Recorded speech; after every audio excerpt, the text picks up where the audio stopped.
প্রিয় ভাইরা, সময়কে আমরা কিভাবে কাজে লাগাতে পারি এই বিষয়টির উপর সংক্ষিপ্ত আকারে কথা বলে আজকের আলোচনার ইতি টানব।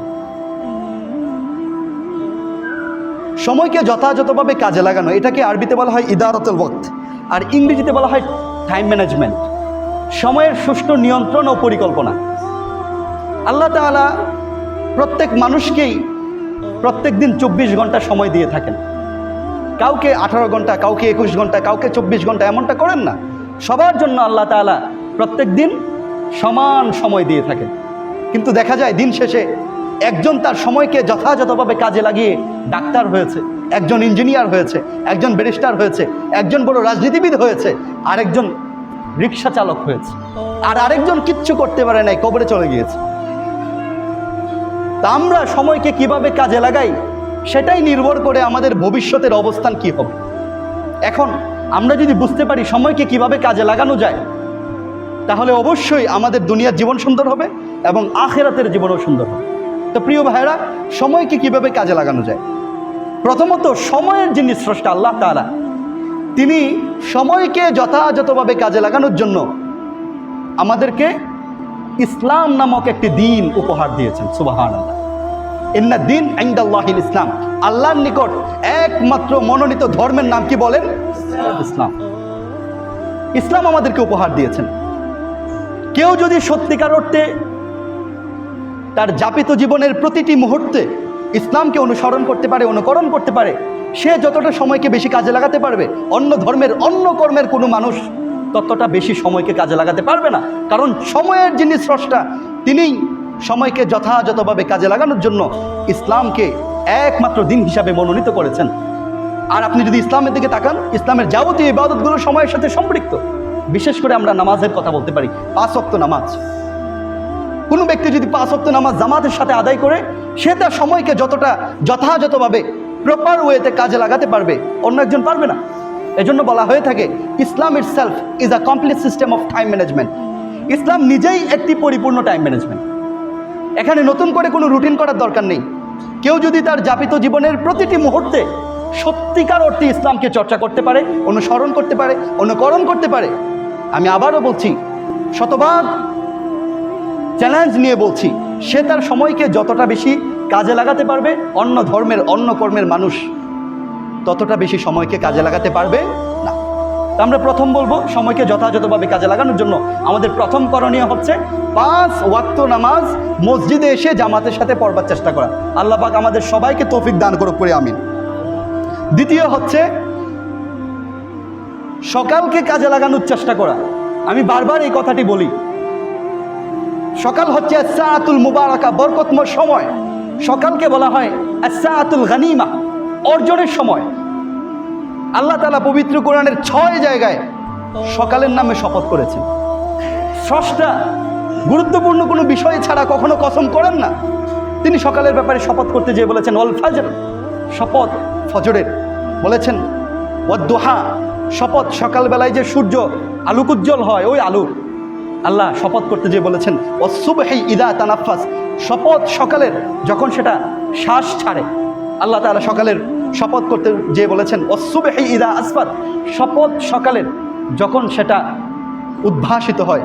আল্লাহ তাআলা সকালের শপথ করতে যে বলেছেন ওয়ান-নাহারি ইযা তাজাল্লা, শপথ সকালের, শপথ দিনের শুরুর যখন সেটা আলোকোজ্জ্বল হয়ে ওঠে। তো স্রষ্টা সবচেয়ে গুরুত্বপূর্ণ জিনিস নিয়ে শপথ করে থাকেন। আল্লাহ তাআলা সকালের গুরুত্ব বোঝাতে কোরআনের 6 জায়গায় সকালের নামে শপথ করেছে।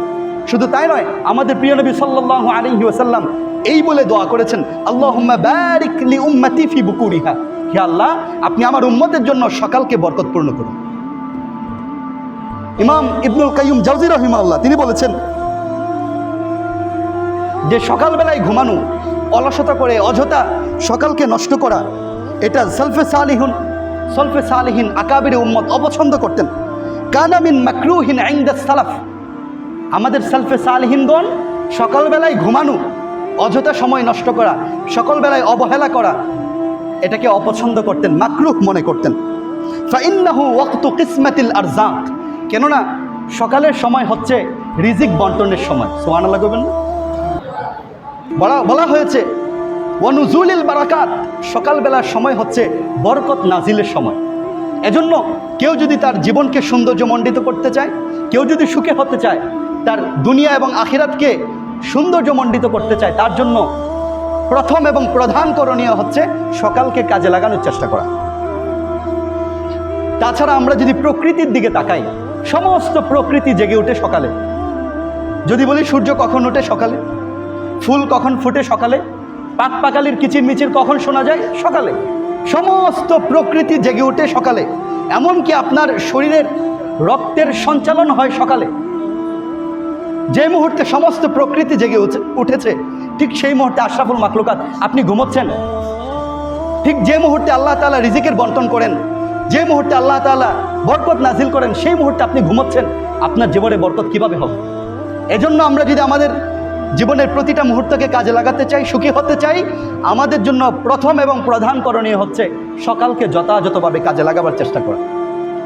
যে ব্যক্তি ফজরের নামাজ পড়ে কোরআন তেলাওয়াতের মাধ্যমে তার দিনটা শুরু করলো, জোহর আগ পর্যন্ত সে 8 ঘন্টার বেশি সময় পাবে। সে যদি এই 8 ঘন্টা সময় যে কোনো একটা কাজ মন দিয়ে করে, সে যতটা এগিয়ে থাকবে। যে ব্যক্তি ঘুম থেকে উঠেছে 10টায়, 11টায়, 12টায়, সে ফ্রেশ হতে হতে তার জোহরের আজান দিয়ে দেয়, সে তার সময়টাকে কতটা আর কাজে লাগাতে পারবে? দেখা যায় সারাদিন চলে যায়, কাজের কাজ আর কোনোটাই হয় না। এজন্য আমাদের উচিত হবে সকালকে কাজে লাগানোর চেষ্টা করা। এখন সকালে ওঠার জন্য আগেভাগে রাতে ঘুমোতে হবে। প্রিয় নবী সাল্লাল্লাহু আলাইহি সাল্লামের একটি সুন্নাহ হচ্ছে, তিনি এশার পর কোনো মিটিং, কোনো কাজকর্ম করতেন না, খাবার দাবার খেয়ে ঘুমিয়ে যেতেন।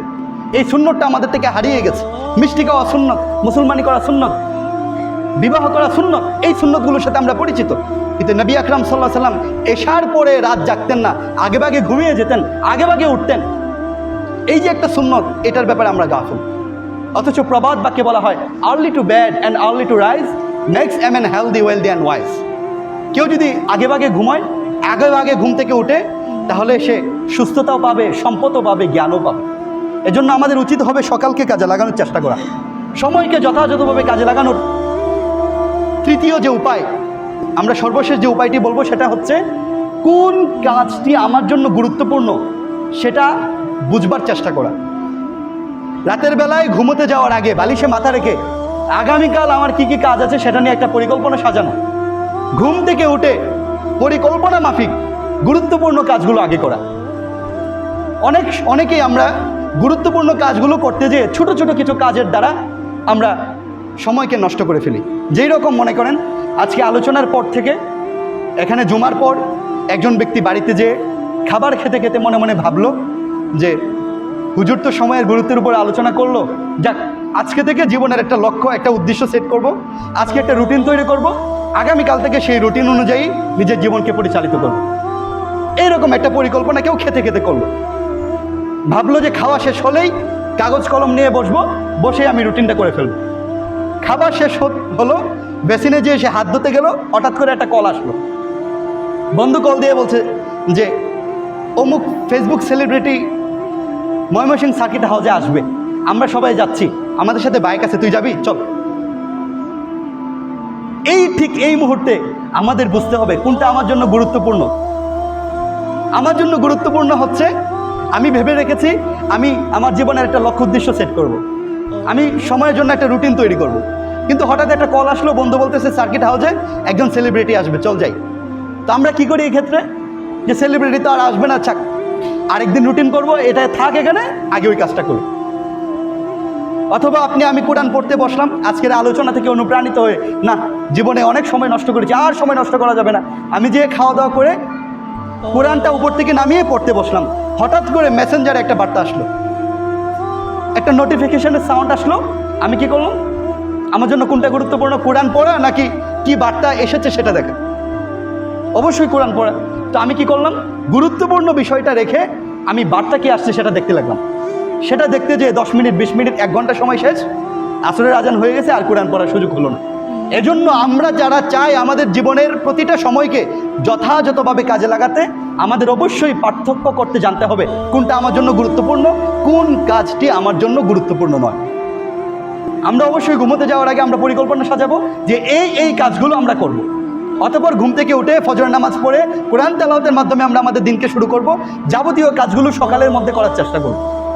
আমরা যদি আজকে থেকে শপথ করতে পারি, প্রতিজ্ঞাবদ্ধ হতে পারি যে জীবন থেকে আর একটি মুহূর্ত নষ্ট করব না, হতে পারে এই প্রতিজ্ঞা, এই শপথ আমাদের জীবনকে আলোকিত করবে, আমাদের জীবনকে উজ্জ্বল করবে। আল্লাহ পাক আমাদের সবাইকে যথাযথভাবে সময়ের গুরুত্ব বুঝে সময়কে কাজে লাগানোর তৌফিক দান করুক। পড়ে আমিন। সকলে পড়ে আমিন। ওয়া আখির দাওয়ানা আলহামদুলিল্লাহি রাব্বিল আলামিন। আসসালামু আলাইকুম ওয়া রাহমাতুল্লাহি ওয়া বারাকাতুহু।